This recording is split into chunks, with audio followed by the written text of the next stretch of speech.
The NBA is planning to expand its playing field with one, maybe two new teams, and Adam Silver, the commissioner, has been dropping expansion hints for years. NBA-hungry cities have been waving their hands, shouting, "Pick me, pick me!" But the question we've all been asking is, who's actually in line for the next big ticket? The last time we saw two completely new teams introduced was over 2 decades ago with the Toronto Raptors and the Vancouver Grizzlies, both of which joined the NBA in the 1995-96 season, with the Raptors having remained in Toronto and become a successful franchise, even winning the championship in 2019. The Grizzlies franchise relocated to Memphis, Tennessee after the 2000-01 season due to financial issues and low attendance. However, in 2004, the Charlotte Bobcats came in, after the original Charlotte Hornets moved to New Orleans in 2002. By 2014, the Bobcats switched up their name and became the Hornets again. And the team in New Orleans? They're now the Pelicans and being retroactively recognized as a new franchise founded in 2002. The word on the court from Adam Silver is suggestive enough to spur a wave of basketball enthusiasts and city officials into a frenzy. Silver's interview during the NBA Finals saw him entertain the notion of more expansion teams, a possibility that has us all sitting on the edge of our seats. Seattle and Las Vegas in particular are playing an intense game of catch me if you can with the prospect of a new NBA team.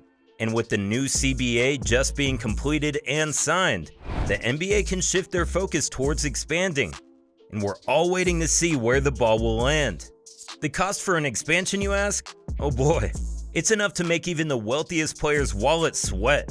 Remember the time when $200 million could buy an NBA team? Ah, the good old days. Fast forward to today, and the average team costs a whopping $3 billion. However, the financial implications of the expansion are enough to make any billionaire's eyes gleam. Now, as fascinating as the financial side of the expansion is, there's an even more intriguing question. Where could these new teams land? While Seattle and Las Vegas seem like the obvious picks, contenders such as Nashville, Kansas City, and St. Louis are also taking aim. Let's start with Seattle, a city with a bittersweet NBA history. After losing the Supersonics to Oklahoma City in 2008, there's a considerable thirst for basketball's return in the city. The newly renovated Climate Pledge Arena stands ready, and the city's robust tech sector offers ample opportunities for corporate partnerships. Seattle's enormous previous support of the Supersonics combined with its ongoing enthusiasm for the WNBA's Storm signifies its readiness to welcome an NBA team back with open arms.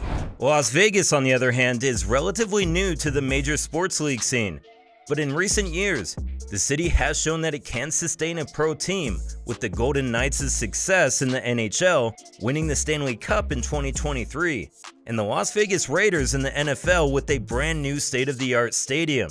Not to mention an MLB team is also on the way. With its built-in attraction for tourists and an already successful annual summer league, the entertainment capital of the world seems primed to add a full-time NBA franchise to its glittering strip. Nashville, known for its vibrant music scene, also strikes a chord when it comes to sports. Already hosting the Titans and Predators, the city shows promising signs of being able to support an NBA franchise. The Bridgestone Arena, primarily used by the Predators, is a potential home court. And the city's booming population and flourishing tourism industry can contribute to a steady fan base. Kansas City, a hotbed of sports fanaticism, boasts a rich history with the Kansas City Royals and Kansas City Chiefs. Also, they were once the home of the Kings before they moved to Sacramento, so it seems like the city is eager to re-establish its NBA presence. The T-Mobile Center, an arena without a major professional sports tenant, is more than NBA ready. Furthermore, Kansas City has a proven track record of supporting its professional sports teams to the extreme, generating a passionate and engaged fan base that can easily extend to basketball. Last but not least, we have St. Louis as another strong contender. This city has a storied sports history with the Cardinals and the Blues, showing its capacity to support and embrace professional sports teams. The vacancy left by the Rams' move to Los Angeles in 2016 could prove to be an opportunity for the NBA. The Chaifetz Arena, currently housing the St. Louis University basketball team, can serve as a temporary venue, while a permanent and bigger solution is found in the city that is more than ready for another sporting franchise. But there is also a twist. What if the NBA was ready to break boundaries both literally and figuratively? International expansion has always been an attractive prospect. The image of an NBA franchise in London, Paris, or even China adds a whole new level of spice to the game. An international expansion would not just be a game changer for the NBA, but a world changer. It could revolutionize the global viewership of the league and increase the fervor for the game in these new markets. Could we be on the brink of a worldwide love affair with NBA basketball? Only time will tell.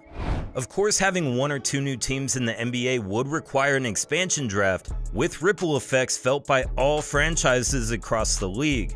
Much like the NHL experienced in 2017, when the Las Vegas Golden Knights was formed. They actually benefited from a favorable draft process and remarkably reached the Stanley Cup in their debut season. The expansion draft works the following way. All teams could protect a set number of players, while having to expose others for potential selection. The new team, in their case, is allowed to pick one player from each team's unprotected list, which helps them form their inaugural roster. In 2017, this not only reshaped the NHL landscape by introducing a competitive team in Las Vegas, but it also added an exhilarating chapter to the sport's storied history. When the NBA expands, it could possibly disrupt the creation of super teams and lead to a fairer distribution of talent across the league. So, who's buying the teams? Well, it's a billionaire's game, with investment groups, Saudi oil princes, who are already taking over both soccer and golf. Or maybe athletes with deep pockets are wanting to take a shot. LeBron James has been eyeing a team in Vegas like a loose ball on the court. And NFL superstar Patrick Mahomes is already an investor in the Kansas City Royals, meaning he may also eye a home court advantage if Kansas gets an NBA team as well. A common concern regarding NBA expansion is the potential watering down of talent. However, I believe this could pave the way for even more talented players to showcase their abilities, further intensifying the league's competitiveness, giving the fans an all-around better product. And as mentioned earlier, of all the destinations, Seattle and Las Vegas seem to be the frontrunners. With an arena ready and a mayor more DTF than Kim K in her prime, Seattle is playing a strong game. But then there's Las Vegas, a city booming with money, new sports teams, and a fan base that's as energetic as a home crowd in Game 7. In short, NBA expansion isn't just a sports story, it's a global event, one that's going to change the face of basketball as we know it. Whether it's Seattle, Vegas, or an international city that wins the lotto, one thing is for sure, we're in for a thrilling ride.